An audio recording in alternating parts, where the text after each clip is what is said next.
Hi everyone, yasas que kalos to another episode of Dimitra's Dishes. Today we're going to be making a one-pot lamb, spinach, and orzo stew that's going to be so comforting and delicious. The whole family is going to love it. Let's get started. So we're going to start off with 3 pounds of boneless lamb. You can definitely use lamb with the bone in, but boneless is all that I had.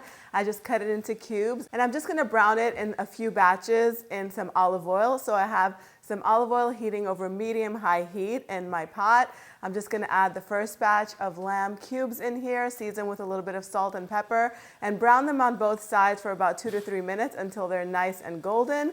Then I'm going to take them out and transfer them to a plate. Once the lamb is browned, go ahead and add 1 finely chopped onion to the oil. The oil is going to be really hot, so you want to be careful with it so that way the onion doesn't burn. You can go ahead and add a little bit more olive oil to the pot. Season the onion with just a little pinch of salt and just toss it around, and also you're going to have some nicely browned lamb bits in the bottom of the pan that are full of flavor. Go ahead and release those with a wooden spatula. And once the onion is nice and soft, you don't have to cook it for too long.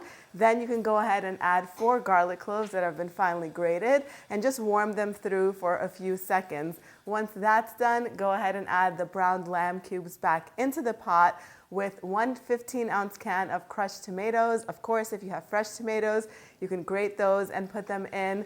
I like to also add some salt, pepper, and a little pinch of crushed red pepper flakes for a little bit of heat. Toss that all around, and I also like to rinse out the can with some water. I put enough water to almost cover the lamb, then put the lid on top and bring it to a boil. Once it comes to a boil, reduce the heat to a medium and let the lamb cook on the stovetop for about 45 minutes or until it's nice and soft and tender. Then we're going to move on to the next step. Okay, so the meat is ready. It's nice and tender. Now what we're going to do is we're going to add 1 pound of baby spinach leaves. And I'm just going to add them in here until they wilt. You could also go ahead and taste the sauce to see if the seasoning is okay. If it needs a little bit more salt and pepper, you can add it at this point. It looks like a lot of spinach, but you're going to see it's going to wilt down to almost nothing. Okay, now I'm going to add 1.5 cups of orzo. You can add rice instead if you prefer. This is about between 250 to 270 grams.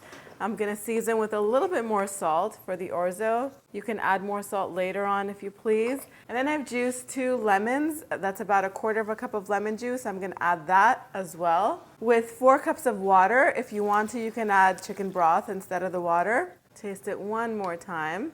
Oh my God, that tastes so good. The lemon really freshened it up. So now I'm going to let the mixture come to a boil. Once it comes to a boil, I'm going to reduce the heat to a medium-low, cover this, and I'm going to let this simmer for about 15 or 20 minutes or until the orzo is fully cooked. I like to cook the orzo al dente, which means it still has a little bite to it. It won't be mushy. I'm going to show you what it looks like as soon as it's done. If it absorbs a lot of the liquid, you can definitely add more as you go. Just make sure you adjust the seasoning accordingly. All right, so the orzo is perfectly cooked. It took exactly 15 minutes, and you're gonna notice once you open the pot that there's gonna be plenty of liquid left over. It's almost gonna look soupy. Don't worry about it. This is not gonna taste or look like a soup because as it sits, the orzo is gonna absorb the liquids and it's not gonna be a soup at all. It's gonna be more of a stew. Take it out and put it in a plate. Serve it topped with freshly chopped parsley. You could also squeeze some more lemon juice on top. This tastes really good with kalamata olives and feta cheese. Maybe a nice salad, some toasted bread to soak up that delicious sauce. Time for the taste test.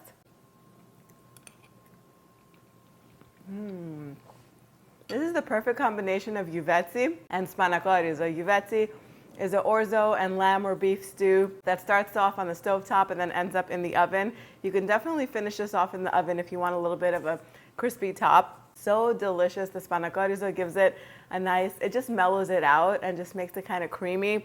That lemon juice in there wakes it up and freshens it up too. I think you guys are gonna love this one. The exact measurements are on the website, www.dimitrasdishes.com. Try it out and let me know what you think in the comment section down below. Thank you so much for spending time with me today. I'll see you all next time. Yes, us.